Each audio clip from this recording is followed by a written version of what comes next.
করেছেন তার বক্তব্যটা বিভ্রান্তিমূলক। এই কারণে যে আমাদের সংবিধানে প্রতি 5 বছর পর নির্বাচন হবে এই কথাটি লেখা আছে, কিন্তু কোন পদ্ধতিতে নির্বাচন হবে এই কথাটি লেখা নাই। এখন আমরা অতীতে একটা পদ্ধতিতে নির্বাচন করে আসছি এবং সেই হিসাবে এবারও সেই পদ্ধতির কথা বলেছি, কিন্তু এবার যে নতুন করে আমরা পিয়ারের দাবি করেছি, সুতরাং এখানে দুইটি পদ্ধতির এখানে প্রপোজাল, একটা ট্রেডিশনাল পদ্ধতি, একটা পিয়ার পদ্ধতি। সুতরাং ইলেকশন কমিশন যে কথা বলছে যে ট্রেডিশনাল পদ্ধতিতে নির্বাচন করা, এটাও সংবিধানে নেই। সুতরাং যেহেতু দুইটা দাবি আছে, দুইটা দাবি নিয়ে আলোচনা হওয়া উচিত, ইলেকশন কমিশন আলোচনা করা উচিত যারা এই দাবি করছে, এবং তারপরে একটা ফয়সালা হওয়া উচিত। এইটা নির্ধারণ না করে একতরফাভাবে আগের নিয়মে ইলেকশন কমিশনের রোডম্যাপ ঘোষণা করাটা একটি অন্যায় হয়েছে বলে আমরা মনে করি।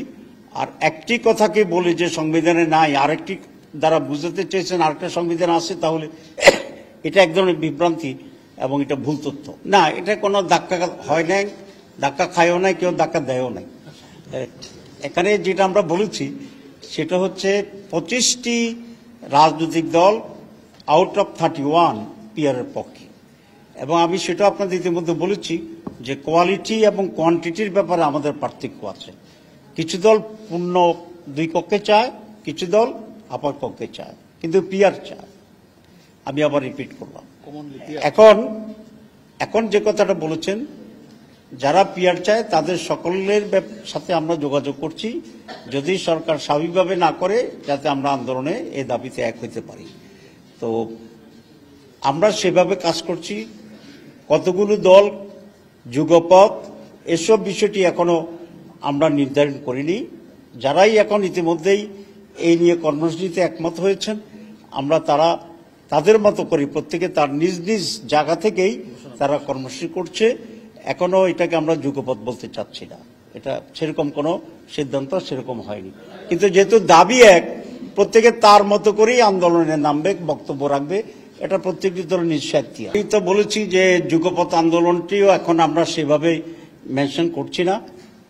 যেহেতু দাবি একরকম, প্রত্যেকটি দল তার মতো করেই মাঠে কর্মসূচি দেবে বা দিচ্ছে। এখানে নির্বাচনী জোটের বিষয়টি এখন এখানে আসছে না, এটা আরো সময়ের ব্যাপার, আমরা দেখছি। তবে জুলাই চেতনায় বিশ্বাসী সকল দলের সাথেই আমরা একটা সুন্দর, অবাধ এবং আন্ডারস্ট্যান্ডিং নিয়ে নির্বাচন করা যায় কিনা আমরা এটা আলোচনা করছি। আমরা তো নির্বাচনে অংশগ্রহণ করব না, এটা কখনো বলি নাই। আমরা বলছি এই দাবিগুলো যেগুলোর ব্যাপারে আমরা ঐকমত্য পোষণ করেছি, সেই দাবিগুলো আইনগত ভিত্তির মাধ্যমে নির্বাচনের আগেই বাস্তবায়নযোগ্য করতে হবে। এটা হচ্ছে আমাদের দাবি। আমরা আশা করি এই দাবি পূরণ হবে এবং সকলে মিলে এই ফেব্রুয়ারিতে আমরা একটা ভালো নির্বাচন করতে পারব। আরো 5 মাস সময় আছে, এর ভিতরে এই সমস্ত দাবি পূরণ করা, তারপরে জুলাই চার্টারকে আইনগত ভিত্তি দেওয়া, গণভোট যদি প্রয়োজন হয় গণভোট করা, এই সব কিছুই এর ভিতরে সম্ভব। এগুলো করেই আমরা ফেব্রুয়ারি নির্বাচনে অংশগ্রহণ করব ইনশাআল্লাহ।